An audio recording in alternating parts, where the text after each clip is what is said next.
Ever feel like, you're speaking English, but maybe not quite owning it? Totally, that feeling of wanting to communicate with more confidence. Yeah, Yeah, we've all been there. absolutely. So today we're doing a deep dive on exactly that, specifically for English learners. Taking a look at this episode, Become a Confident English Speaker. And you know what I found really interesting about this episode is it kind of reframes pronunciation. Yeah. It's not just about losing an accent, Yeah. right?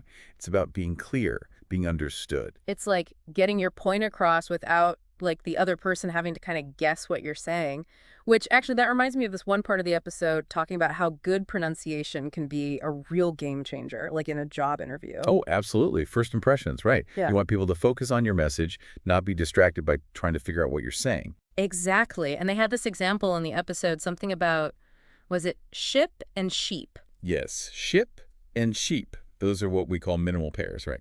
Where just one little sound can completely change the whole meaning. Oh, man.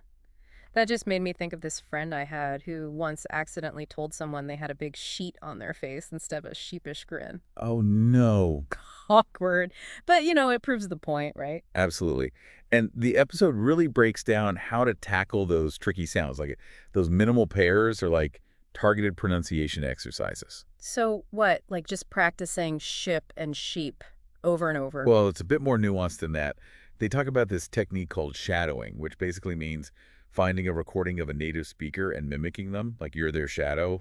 So it's about picking up on like the rhythm and intonation, the music of the language. Well, exactly.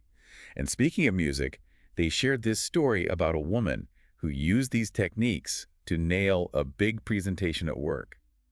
She was nervous as heck beforehand, but afterwards, people were coming up to her telling her how clearly she spoke. That's amazing. Proof that it really works. Totally. And one thing I thought they explained really well was the whole phonetic symbols thing. I remember when I was first learning English, those things terrified me. Oh, yeah. They look so complicated, like some secret code. Right. But the episode kind of breaks it down like this. Hmm. Those symbols, they're like notes on a sheet of music. They tell you exactly how to make the sound. Huh. Never thought of it like that, but that actually makes a lot of sense. And just like with music, practice makes perfect, right? They talked about recording yourself speaking, which, okay, can feel a little weird at first, Oh, tell me about it. I hate listening to my own voice.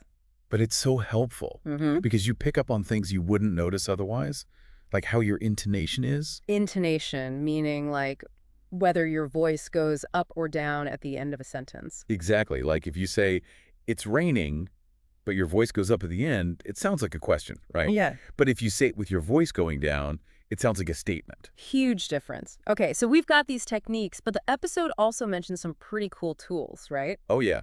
Like there's this website, Forvo. It's basically a giant online pronunciation dictionary. Oh, cool. So you can just look up any word and hear how it's pronounced. Yep. And then there's ALSA Speak. It's an app that actually listens to you speak and gives you feedback. It's like having a pronunciation coach right in your pocket. Wow, technology is amazing. But I guess even with all the tools in the world, it still comes down to putting in the work, right? Right? They emphasize the importance of consistency. Even just a few minutes of practice each day can make a huge difference over time.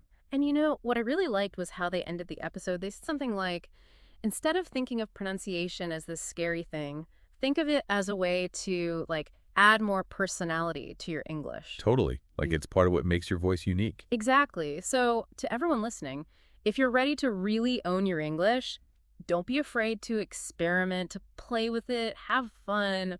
And if you found this deep dive helpful, don't forget to leave a review and let us know what pronunciation challenges you're facing. We'd love to hear from you.